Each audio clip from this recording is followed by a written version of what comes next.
부산과 서울에선 심야 택시를 잡지 못해 대란이 일어납니다. 반면 폐업하거나 휴업하는 택시회사도 늘고 있는데요. 부산에선 금융산업이 휴업에 들어간 데 이어 대도택시가 오는 10월 폐업합니다. 어떻게 된 일인지 국제신문이 취재했습니다.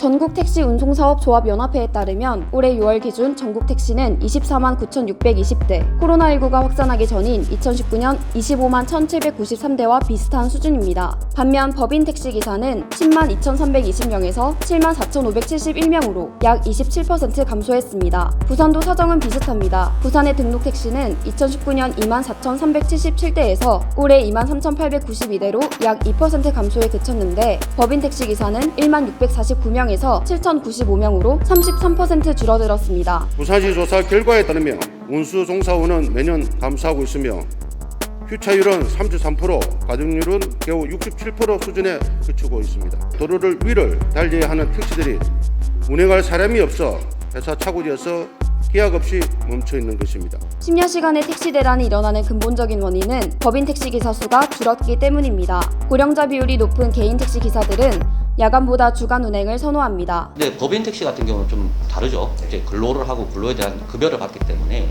야간에도 운영을 많이 해야 되는데 지금 문제는 법인 택시가 가동률이 그만큼 떨어져 있다는 거죠. 법인 택시를 안 하려고 하시는 거죠. 그렇기 때문에 심야 승차난이 생길 수밖에 없는 구조인 것 같습니다.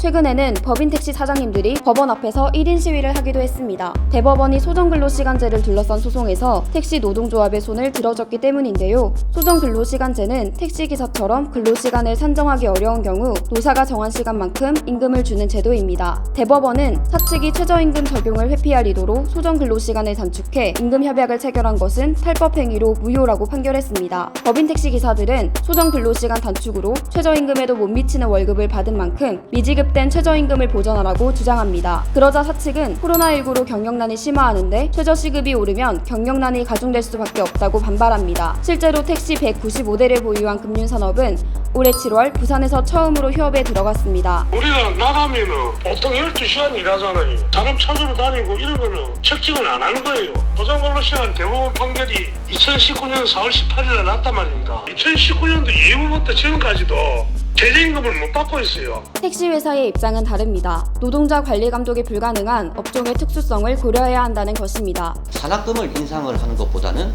오히려 시간을 조금 줄여서 대신에 기사님들이 추가 운송 수익금을 더 가져가는 것을 노조 쪽에서 더 요구를 하신 상황이에요.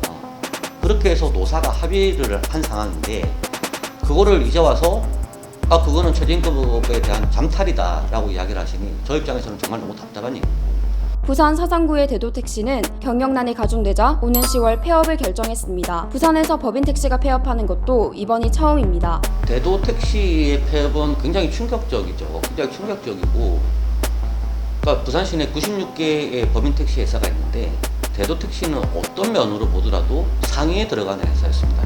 부산 96개사 택시 중에서 지금 자본 잠식이 안 돼 있고 대출이 자유로운 회사가 거의 없습니다.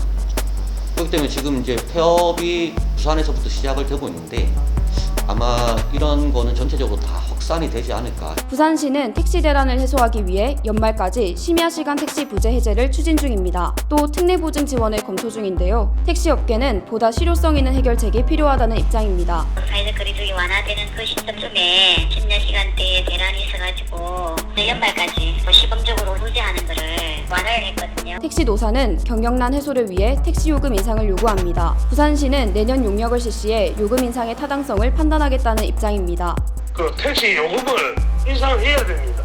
월급제 하고 요금 올리고 알림 요금제 하고 그래도 이제 기사들이 올까 말까 할 겁니다. 지금 OECD 국가에서 대한민국이 택시 요금이 제일 낮아요. 대한민국의 공공요금은 낮은 수준으로 유지하고 싶다라는 정책에 대해서는 찬성합니다.